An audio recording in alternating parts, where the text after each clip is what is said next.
Is it important to sweat when we exercise? Find out on this next episode of Digest This.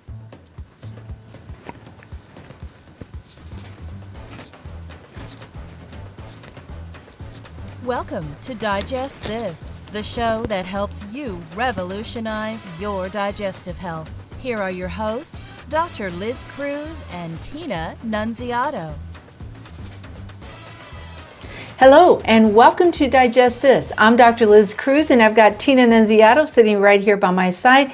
Thank you so much for joining us for this episode. If you're a regular listener, we thank you and we love that you decide to join us every week. We know everyone is so busy. And if you're a new listener, welcome. And we hope that you'll go and check out our library of episodes. We've got over 400 episodes out there. So, do you sweat when you exercise, and is it important? Good question, Dr. Cruz. Yeah.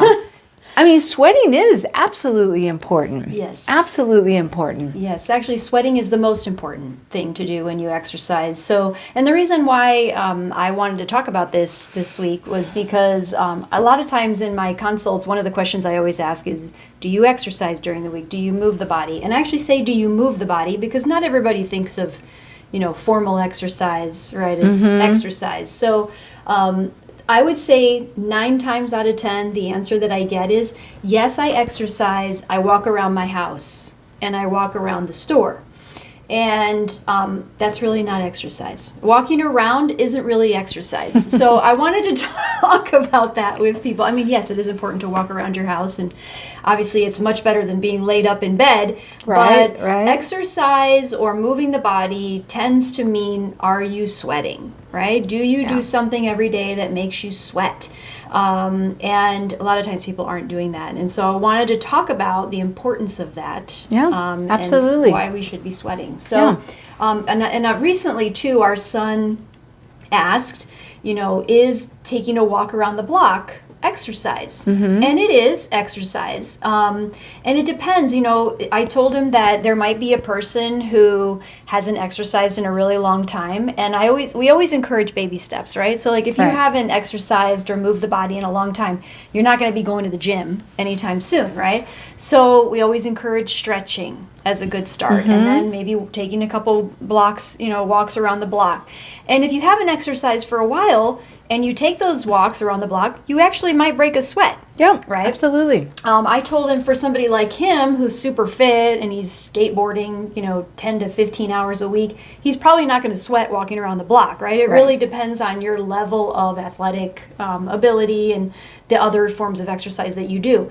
But you absolutely could sweat walking around the block if you hadn't exercised for a while. So it really just depends on where you're starting, right? What your baseline is. Right. But the goal is to always sweat, okay? You always want to work out your body to the point of breaking a sweat and sweating for at least 15 minutes, if not 20 minutes, because that's when you're really burning the calories, okay? Right.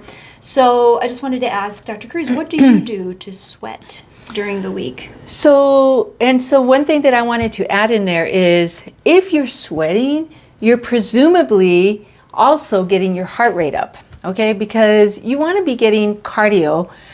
It's so important when you're working out, when you're exercising. So presumably if you're sweating, it's probably because you are hopefully doing some sort of exercise that is going to get your heart rate up.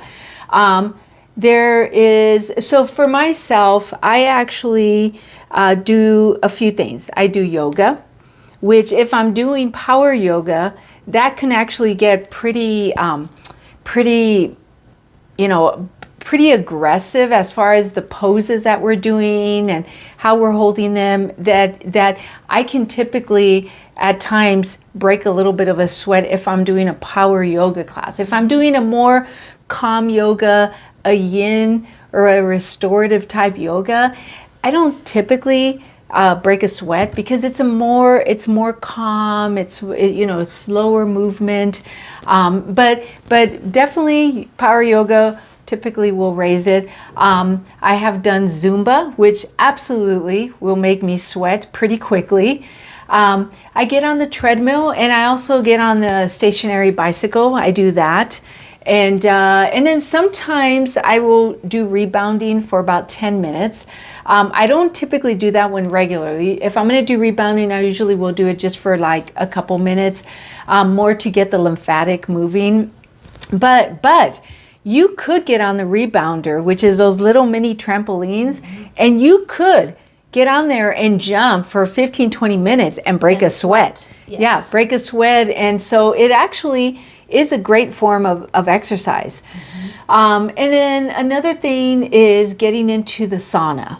All right, that's probably the biggest way that I sweat, is getting into a sauna. We have a sauna and here in our home, and I usually, we have the temperature set like at 140 degrees Fahrenheit. And so when I get in there for even 15, 20 minutes, and especially if it's the end of the day, it's almost like my metabolism, my body's already been moving all day, and I tend to sweat a lot faster than if I get into the sauna early in the morning, when I still haven't really been moving a ton.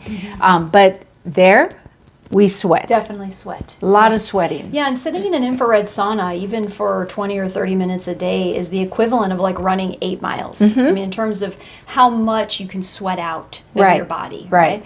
And so that's the goal. I mean, like you said, cardio, getting your cardio up enough to sweat is important, right? Pushing that heart a little bit more than you would typically if you were just walking around. Right. But then also the action of sweating is what helps you detox. Okay. There's many ways that the body detoxes: through our stool, through our urine, through our breath, we detox, but through our sweat. We really detox through our sweat. And it's again, really important if you're going to try to get exercise during the day to make sure you're sweating when you do it. So, there's a lot of different ways to move the body. You don't have to go to the gym. You can do stuff right around your neighborhood. You can do stuff in your home. There's so many videos now. I know when you have a hard time getting to the gym, you pull your yoga mat out and pull up YouTube. Oh my goodness, there's so much out there. And I do want to go back to the walking though, because walking is a very good exercise. It actually is a very good exercise, and you can get out there and do some very brisk, fast walking and get your heart rate going and, and break a sweat. But, if you're, like she was talking about our son, I mean, who is skateboarding every day and getting a good workout, doing that. I mean, for him, if he's gonna break a sweat walking, he's gonna have to be doing some really major power walking. But it is a great exercise. It's a very great form of exercise. Well, and like I said, it's a great exercise if you haven't exercised for a long time, right? Getting out and taking a walk is really good. Trying to make it a brisk walk to push yourself a little bit. The idea is try to break a sweat, right? Exactly. So do it to the point where, again, for you it might be taking a slow walk around the block makes you sweat. That's fine. Right? As long as just get to the point of breaking a sweat. I think that's the most important part. Yep.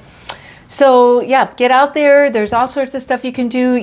Go buy yourself a rebounder, one of those mini trampolines. I mean, you can probably get one for like $40, $50. They're not that expensive. You don't have to buy a fancy one with all the bells and whistles. I mean, just something simple. And that in itself, great form of exercise. Not to mention, it's great.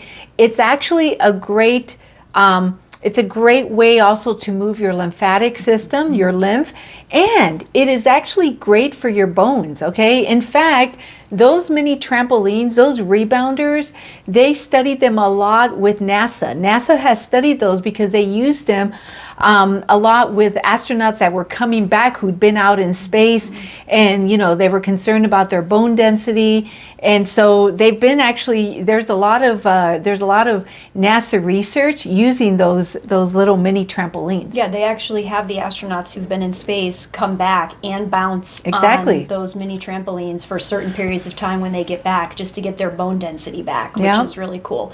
So if you struggle with bone density, you struggle with finding a way to sweat, you don't want to leave the house, a lot of patients don't want to leave the house, get a rebounder, have it delivered to your home, bounce on it 30 minutes a day. The higher you bounce, the more you're going to sweat, the more you're going to build up that cardio, the better it is for your bones. So start slow and build up. Yep. All right, so thank you so much for joining us. And if you haven't connected with us, please connect with us. Go to our website, drlizcruz.com. There's a magenta colored button on the homepage that you can click and schedule a free 30-minute wellness consult. And that can be done anywhere in the world because it's done over the phone. And again, it is free to you. If you haven't rated us, please give us a 5. That way it'll help other people just like you to find us faster. And lastly, if you haven't subscribed to our podcast, please subscribe so that you never miss an episode. Thank you so much for joining us, and we will catch you on the next podcast. Thank you for joining Dr. Liz Cruz and Tina Nunziato. To learn more about their revolutionary products and services, go online to www.drlizcruz.com.